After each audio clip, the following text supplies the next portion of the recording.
घेतलेला आहे आणि इथं तुम्ही बारीक किंवा मोठा कोणताही रवा घ्या जो तुमच्याकडे अवेलेबल आहे तो या ब्लेंडर जारमध्ये आपण टाकून घेतोय। खूप जास्त एकदम फाईन पावडर करायची नाहीये, पण याला आपल्याला छान असं फिरवून घ्यायचं। इथं आपण पॅन घेतलेला आहे आणि याच्यामध्ये 2 छोटे चमचे तेल टाकून घेतोय। ते आपल्याला छान मस्त गरम करून घ्यायचंय। तेल गरम होतंय तोपर्यंत रवा आपण ताटामध्ये काढून घेतोय आणि रवा तुम्ही इथं बघा, जेव्हा आपण त्याला हात लावतो ना ते हलकासा रवाही जाणवतो आणि थोडंसं पीठ देखील जाणवतं। अशा पद्धतीचं आपण हे फिरवून घेतलेले। गरम करून घेतलेलं तेलाचं मोहन आपण या रव्यामध्ये टाकून घेतोय। सुरुवातीला हे चमच्यानं असं एकत्र करून घ्यायचंय आणि हातानं नंतर व्यवस्थित असं चोळून घ्यायचंय। रव्याला व्यवस्थित असं तेल लागलं गेलेलं आहे। इतर रेसिपींमध्ये मी जी तुम्हाला अशी मूठ दाखवते की नाही, तर तशा पद्धतीचं इतकं जास्तही तेल आपल्याला लावून घ्यायचं नाहीये। हलकासा रवा तुम्हाला थोडासा रंग बदलल्यासारखा म्हणजे असं ओलसर जाणवत असेल इथपर्यंतच आपण हे तेल लावून घेतलेले। एक मात्र आहे की संपूर्ण रव्याला आपल्याला व्यवस्थित असं तेल चोळून घ्यायचंय।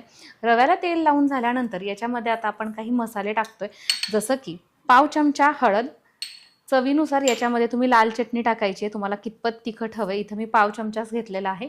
अर्धा छोटा चमचा जिरा पावडर, त्यानंतर पाव चमचा इथं हा गरम मसाला, पाव चमचा काळ्या मिरीची पावडर, चवीनुसार मीठ टाकून घेतोय। हे एकदा एकत्र करून घेऊयात आणि हे जे पीठ आहे की नाही ते आपल्याला नॉर्मल पाण्यानं न मळता हलक्या अशा गरम, आपण सोमट म्हणतो की नाही तशा पद्धतीच्या पाण्यानं मळून घ्यायचंय।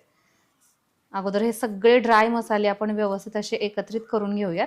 तर ज्या पॅनमध्ये आपण तेल गरम करून घेतलं होतं ना त्यामध्येच मी थोडंसं पाणी देखील गरम करून घेतलेलं आहे आणि थोड्या थोड्या पाण्याचा वापर करून याचा आपल्याला घट्टसर असा गोळा मळून घ्यायचा आहे। रंग येण्यासाठी तुम्ही याच्यामध्ये थोडासा लाल रंगही वापरू शकता जर तुम्हाला हवं असेल तर।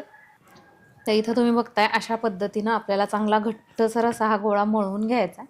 म्हणजे खूपही जास्त घट्टसर नाही की खूप जास्त त्याला क्रॅक्स येतील, पण त्या मानानं घट्टसरच मळून घ्यायचा आहे। आता हा मळलेला गोळा आपण साधारण 15 मिनिटांसाठी झाकून ठेवतो। 10 मिनिट झालेले आहेत आणि आता आपण काय करणार आहोत, हे पीठ परत एकदा असं थोडंसं हातानं मऊ करून घ्यायचंय आणि याची आपल्याला एक चपाती लाटून घ्यायची आहे। अशा पद्धतीनं आपण हे लाटून घेतोय। इथं मी याची एकच चपाती लाटतेय, छोटे छोटे उंडे न करता। किचनचा जो सरफेस आहे तो अर्थातच आपण स्वच्छ करून घेतलेला आहे। तर इथे तुम्ही बघताय अशा पद्धतीनं आपण ही चपाती लाटून घेतलेली आहे। खूपही जास्त पातळ नाहीये आणि खूपही जास्त जाड ठेवलेली नाहीये। अशा पद्धतीनं आपल्याला ही लाटून घ्यायची असते। आता आपण याला कट करणार आहोत। सगळ्यात अगोदर तर आहे ना आपल्याला याचा एक चौकोन किंवा आयत करून घ्यायचा आहे, जेणेकरून आपल्याला ते कट करणं जास्त सोयीचं जातं, आकार एकसारखे येण्यासाठी मदत होते।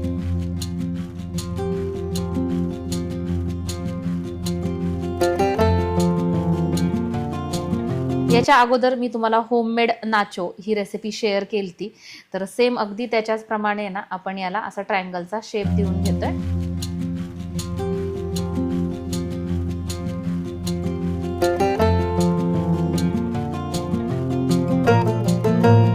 सुरुवातीला आपण तेल गरम करून घेतलेलं आहे, पण आता यानंतर आपल्याला मीडियम टू लो फ्लेमवरती हे तळून घ्यायचंय।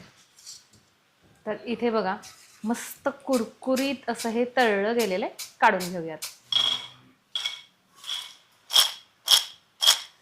तुम्हाला आवाज ऐकू येतोय आणि दिसतानाही तुम्ही बघू शकता भन्नाट अशा पद्धतीचं हे दिसतं आणि आतमधून सुद्धा तेवढंच कुरकुरीत तयार झालेले आहेत। तुम्हाला हवं असल्यास तुम्ही याच्यावरती आणखीन काही एक्स्ट्रा मसाले टाकू शकता, ज्याच्यामुळे याची चव आणखीन वाढेल। अर्थातच आता इथपर्यंत आल्यानंतर तुम्हाला तर समजलंच आहे की आपण काय केलेलं आहे, पण या विशिष्ट अशा रेसिपीला नाव काय दिलं पाहिजे हे मला तुम्हीच कमेंट करून सांगा। हां, पण ज्या वेळेस मुलं म्हणतात ना मला बाहेरचं काहीतरी खायचंय, चटपटीत खायचंय, त्यावेळेस तुम्ही त्यांना हे नक्की करून देऊ शकता किंवा तयार करून एखाद्या डब्यामध्ये स्टोअर करून ठेवा। जेव्हा मुलं मागतील तेव्हा द्या, मुलांना नक्की आवडणार आहे। घरी एकदा ट्राय करा, ट्राय केल्यानंतर मला सांगा त्यांना कसं वाटलं। परत भेटूयात अशाच काहीशा छान छोट्या सोप्यातल्या सोप्या रेसिपी सहित। तोपर्यंत बाय बाय।